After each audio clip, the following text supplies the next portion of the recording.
पिछली प्रस्तुति में हमने प्रकाशित वाक्य अध्याय 14 में 3 स्वर्गदूतों के संदेशों की खोज की और उनकी व्याख्या की। संक्षेप में पहला स्वर्गदूत परमेश्वर के अंतिम न्याय के संदर्भ में सुसमाचार की घोषणा करता है और दुनिया उसे अपने निर्माता के रूप में पहचानने का आग्रह करता है।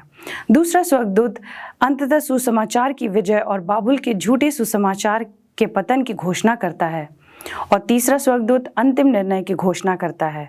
दुष्ट धार्मिक और राजनीतिक शक्तियों का एक साथ घुंघला होना और कैसे ये बुरी शक्तियां अंततः गिरेंगी और परमेश्वर के प्रेम न्याय को स्वीकार करेंगी, जैसे कि सुसमाचार के माध्यम में प्रकट होता है। आपने देखा होगा कि मैंने इस परिचय में बार बार सुसमाचार शब्द कहा। यह कभी कभी शब्द सुसमाचार वो होता है जिससे भ्रमित या गलत समझा जाता है, जबकि द गॉस्पेल्स नए नियम की पहली 4 पुस्तकों को संदर्भ करता है। मैथ्यू, मार्क, लूक और जॉन इस शब्द का व्यापक अर्थ भी है। इसलिए आगे बढ़ने से पहले इसकी सही परिभाषा को समझना महत्वपूर्ण है। सीधे शब्दों में कहे, सुसमाचार शब्द का अर्थ सुसमाचार है। यह खुशखबरी है जिसे यीशु ने दुनिया में आने पर साझा किया। उद्धार हर उस व्यक्ति के लिए उपलब्ध है जो उसे अपने उद्धारकर्ता के रूप में स्वीकार करता है और खुद को उसकी समानता में बदलने की अनुमति देता है। प्रकाशित वाक्य में 3 स्वर्गदूतों के संदेशों में जो हम स्पष्ट रूप से बुना हुआ देखते हैं वह यह है कि वह सभी इस सुसमाचार की घोषणा करते हैं। यीशु अपने लोगों से उनके पास लौटने और उनके अनुग्रह को स्वीकार करने का आग्रह करता है ताकि उन्हें बचाया जा सके। लेकिन अब आइए थोड़ा सा और गहराई से देखें और विशेष रूप से देखें कि कैसे प्रकाशित वाक्य के रहस्यों को उजागर करके सुसमाचार कार्य करता है। प्रकाशित वाक्य पुस्तक में सुसमाचार सबसे पहले उसके परिचय में प्रकट करता है जब उसके लेखक यूहन्ना यीशु को एक उपमा स्तुति की श्रृंखला प्रदान करता है। अध्याय 1 पद 5 में वह उसके लिए जो हमसे प्रेम करता है और अपने लहू के द्वारा हमें हमारे पापों से मुक्त करता है पुस्तक समर्पित करता है। यह यूहन्ना पहचानता है कि कैसे यीशु प्रेम के अवतार ने एक खूनी बलिदान का रूप लिया और पाप की शक्ति को तोड़ा, हमें सेवा करने के लिए और परमेश्वर द्वारा बचाए जाने के लिए स्वतंत्र किया। यहाँ ध्यान दें कि कैसे जॉन हमसे प्यार करता है शब्द में वर्तमान काल की भाषा का उपयोग किया गया है।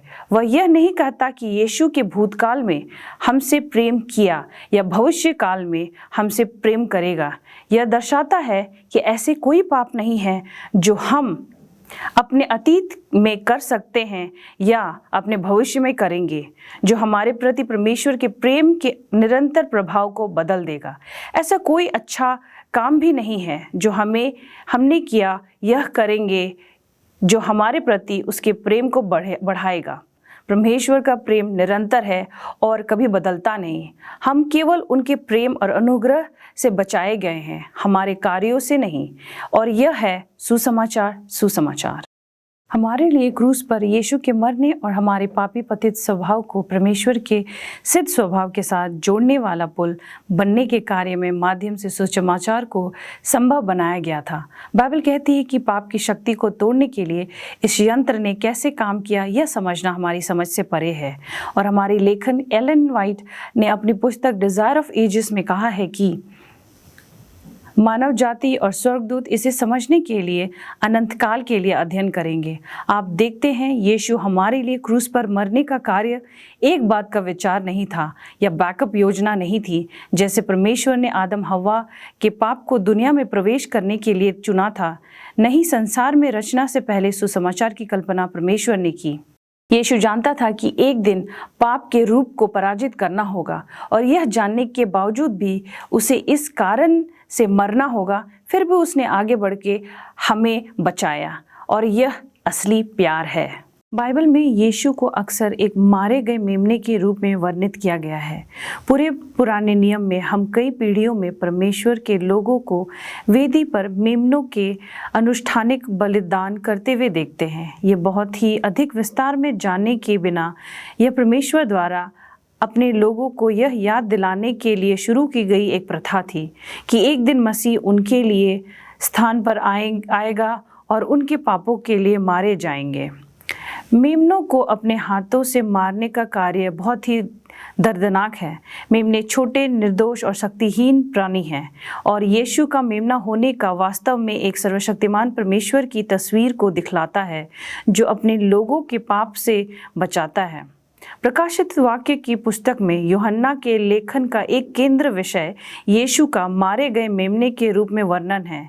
इस विवरण की पहली उपस्थिति अध्याय 5 में है, जहां परमेश्वर अपने राजसी सिंहासन पर बैठा है, जिसके हाथ में एक मुहरबंद पुस्तक है जिसके केवल मारे गए मेमने द्वारा ही खोला जा सकता है। यहाँ मेमना विशेष और शक्तिशाली है। कुछ ही क्षण बाद प्रभु एक दूत यहूदा के गोत्र में यीशु को शेर बुलाता है। तो यीशु मेमना और सिंह दोनों हैं। आप देखिए, सिंह और मेमने के बीच का यह अंतर सुसमाचार के संदेश के केंद्र में है। शुभ समाचार यह है कि यहूदा के सिंह एक सर्वशक्तिमान परमेश्वर ने बलिदानी मेमना बनाकर पाप को पराजित किया। इस पृथ्वी पर हमारे लिए मरने के लिए स्वेच्छा से आ रहा है। खुद को क्रूस पर मौत के घाट उतारने के द्वारा बाइबल में मरने के सबसे कमज़ोर, दर्दनाक और भीषण तरीकों में से एक कमजोरी का ताकत बनाती है। प्रकाशित वाक्य अध्याय 5 पद 9 में यूहन्ना कहता है कि जब परमेश्वर के सिंहासन के चारों ओर खड़े लोग मेमने को देखते हैं तो वे उनकी आराधना करने के लिए गिर पड़ते हैं और गाते हैं, आप इस योग्य हैं क्योंकि तू घात किए गए और अपने लहू से सब गोत्र और भाषा, लोग और जाति के लोगों को परमेश्वर के लिए मोल लिया गया। फिर अध्याय 7 पद 14 में यूहन्ना वर्णन करता है कि कैसे लोगों के वस्त्र मेमनों के लहू से धुल गए और श्वेत हो गए। हम देख सकते हैं कि यीशु का बलिदान न केवल मनुष्यों को बचाता है बल्कि उन्हें पाप की शक्ति से शुद्ध भी करता है। यह पाप से शुद्धिकरण है जो इस जीवन में परमेश्वर की उपस्थिति में होना और परमेश्वर की सेवा करना संभव बनाता है, जबकि हम अभी भी यह पृथ्वी पर हैं। अब हमारे पास शैतान के खिलाफ लड़ाई में यीशु के साथ लड़ने में सक्षम होने का विशेष अधिकार है। हम इसे कैसे करते हैं? खैर, प्रकाशित वाक्य अध्याय 12 पद 11 कहता है कि हम हमारी गवाही के वचन के द्वारा संभव हुआ है। जब हम यीशु के बलिदान के द्वारा पाप से बचाए और शुद्ध किए गए तो हम दूसरों को गवाही दे सकते हैं कि परमेश्वर के लिए क्या किया है, और ऐसा करने का कार्य ही इस संसार पर शैतान की शक्ति को हराने में मदद करता है।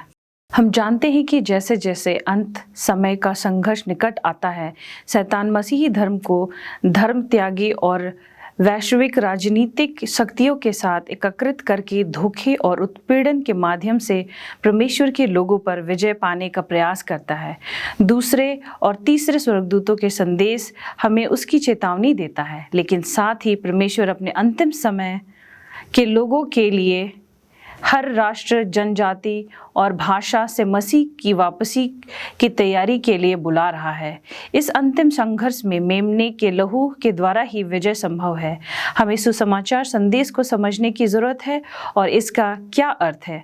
हमें मसीह के बलिदान और उद्धार के उपहार को स्वीकार करने की आवश्यकता है, और सबसे महत्वपूर्ण बात यह है कि हमें प्यार से इस बिना शर्त उपहार को हमें अंदर से बदलने और दुनिया के साथ अपनी अनूठी गवाही साझा करने के लिए हमें सशक्त बनाने की आवश्यकता है।